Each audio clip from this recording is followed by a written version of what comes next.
Hello दोस्तों, कैसे हो आप लोग। उम्मीद है कि बहुत अच्छे होंगे। दोस्तों, आज के वीडियो में मैं बात करूंगा रेलवे एएलपी के आंसर की पर कि जो एग्ज़ाम इसका कंप्लीट हो चुका है। जो सीबीटी 1 एग्ज़ाम था ये 13 फरवरी से स्टार्ट था और उसके बाद आपका 13, 16, 17 और 18 फरवरी को सीबीटी 1 एग्ज़ाम कंप्लीट हो गए हैं। तो इसका आंसर की कब तक जारी होने की संभावना है। तो आपको बता दूं कि जो पहले एग्ज़ाम हुए थे सीबीटी 1 का, इससे पहले सन 2024 की वैकेंसी का एग्ज़ाम जो कि आपका 25 नवंबर से 29 नवंबर के बीच में कंप्लीट हुआ था। तो इसका जो आंसर की था ये मात्र एक हफ्ते के अंदर यानी 5 दिसंबर को आउट हो गया था। लेकिन अब आज जो इसका डेट है 24 फरवरी हो गई है, जबकि इसका एग्ज़ाम 18 तारीख को कंप्लीट हो गया था। तो आप देख सकते हैं कि 18, 19, 20, 21, 22, 23, 24 एक हफ्ता हो गया है, बट इसकी आंसर की नहीं आई है। इसका सबसे बड़ा रीज़न ये है कि आपने देखा है कि इसके बीच में 2 एग्ज़ाम सेंटर थे जिसका एग्ज़ाम सेंटर पे वो कैंसिल हो गए थे, यानी रीशेड्यूल हो गए थे। यानी वो एग्ज़ाम चाहे किसी भी रीजन से कैंसिल हो गए थे तो उसका जो एग्ज़ाम है फिर से करवाया जाएगा। रीशेड्यूल का मतलब यही है कि इसका एग्ज़ाम फिर से करवाया जाएगा और उसकी डेट रेलवे बाकायदा घोषित करेगी। और जब उसका एग्ज़ाम कंप्लीट हो जाएगा उसके बाद ही हमें ये जो आंसर की है देखने को मिल सकती है। तो इसमें थोड़ा सा टाइम लग सकता है। तो अब ये सवाल उठता है कि इसका जब आंसर की आ जाएगा तो उसको आप कहाँ से देख पाएंगे। तो मैं इसका जो लिंक है जहाँ से आप अपना चेक कर सकते हैं आंसर की, इसका लिंक मैंने मेरे टेलीग्राम चैनल पर डाल दूंगा। तो आप वहाँ पे डायरेक्ट अपना देख सकते हैं कि आपने कितना स्कोर किया हुआ है। अब सबसे बड़ा सवाल ये है कि इस एग्ज़ाम में कितना कम से कम मार्किंग लिया जाए जिससे कि आपका सिलेक्शन सीबीटी 2 एग्ज़ाम के लिए हो जाए। तो आपको बता दूं कि इसका जो एग्ज़ाम हुआ था उसमें टोटल 75 प्रश्न पूछे गए थे जो कि 1 घंटे यानी 60 मिनट के लिए दिए गए थे और आपका 1/3 का निगेटिव मार्किंग इसमें था। अब इसका जो सवाल था उसमें प्रश्नों का बंटवारा रेलवे ने पहले से दिया नहीं था और इसमें जो सवाल पूछ लिए गए थे उसमें सबसे ज़्यादा जो वेटेज था ये मैथमेटिक्स रीजनिंग का था। और आप सबको तो पता है कि आपने रेलवे की तैयारी अगर कर रहे हैं तो इसमें मैथ और रीजनिंग जो होता है वो तो सॉलिड रहता है। जिनकी बहुत अच्छी पकड़ है वो बहुत अच्छे से कर ले जाएंगे, लेकिन जो बच्चे जिनका मैथमेटिक्स कमज़ोर है उनका क्या।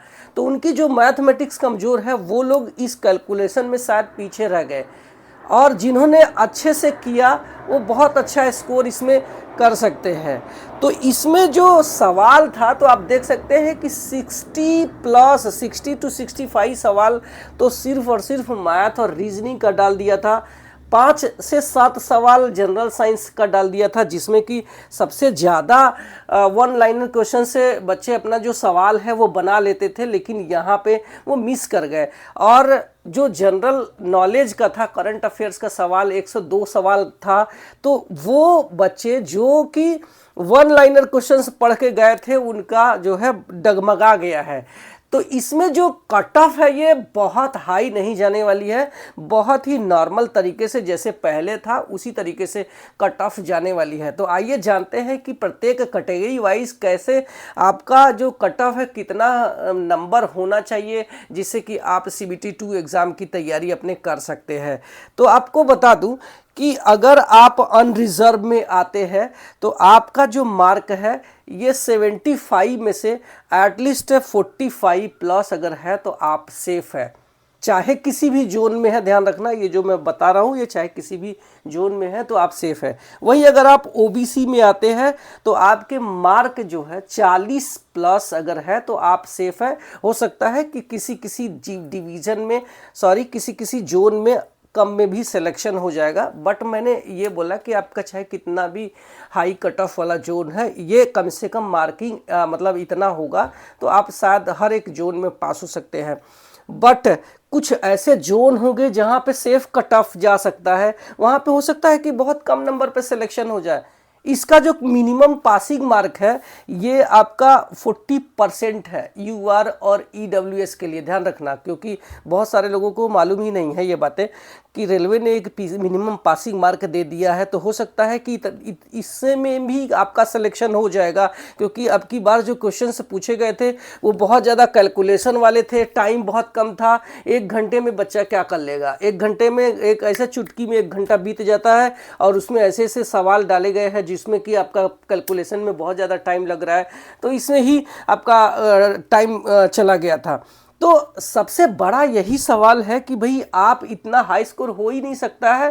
तो आप अगर यूआर में है तो 45 प्लस, ओबीसी में है तो 40 प्लस, अगर ईडब्ल्यूएस में है तो 38 प्लस, एससी में है तो 35 प्लस, एसटी में है तो आपका 30 प्लस अगर मार्क है तो आप लगभग सेफ है। हो सकता है कि किसी किसी जोन में आपका बहुत कम नंबर पर सिलेक्शन हो सकता है, जो कि हमारा जो सेफ जोन जिसको बोलते हैं वो इसीलिए होता है कि कम नंबर पर सिलेक्शन हो जाए। लेकिन जो रेलवे ने मिनिमम पासिंग मार्क दिया है वो यही है कि अगर आप ईडब्ल्यूएस या फिर यूआर में है तो आपका जो मार्क है 40% से कम नहीं होना चाहिए। ध्यान रखना, ये मार्क नहीं है, 40% है। वहीं अगर आप ओबीसी या फिर एससी में आते हैं तो आपके मार्क 30% से कम नहीं होने चाहिए, और एसटी में आते हैं तो आपके मार्क 25% से कम नहीं होने चाहिए। ये मिनिमम पासिंग मार्क है। हो सकता है कि कुछ कुछ ऐसे जोन हैं जहाँ पे इतने नंबर पर भी सिलेक्शन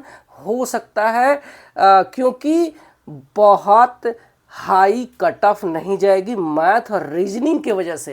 ये एग्ज़ाम पूरी तरीके से लगभग अब समझ लो कि बहुत ज़्यादा कैलकुलेशन वाला था। समझ में नहीं आ रहा है कि ये एएलपी लोको पायलट बनाएंगे कि या फिर आईआईटी के स्टूडेंट बना देंगे, क्योंकि इसमें बहुत ज़्यादा जो प्रश्नों का जो वेटेज था मैथ और रीजनिंग का सबसे ज़्यादा था। तो उम्मीद करते हैं कि आपको ये बातें समझ में आ गई होगी कि कब तक आपका आंसर की आ जाएगा। एग्ज़ाम कैंसिल हुए हैं, उसके एग्ज़ाम जब पूरा करवा लेगा रेलवे, उसके बाद ही हमें आंसर की देखने को मिलेगी। तो आप बने रहना मेरे साथ में, और अगर अभी तक मेरे टेलीग्राम चैनल को ज्वाइन नहीं किया है तो आप मेरे टेलीग्राम चैनल को जाकर ज्वाइन कर लेना, जिसका मैं लिंक यहाँ पे वीडियो के डिस्क्रिप्शन में दे दूँगा। आप वहाँ से भी ज्वाइन कर सकते हैं, और वहाँ पे आपका जो रिजल्ट है वो मैं डाल दूँगा, आप वहाँ से भी चेक कर सकते हैं। आशा है कि ये वीडियो आपके लिए हेल्पफुल लगा है तो लाइक करके आप सब्सक्राइब कर लेना, क्योंकि ये चैनल सिर्फ आपका मोटिवेशन बढ़ाता है। Thank you so much.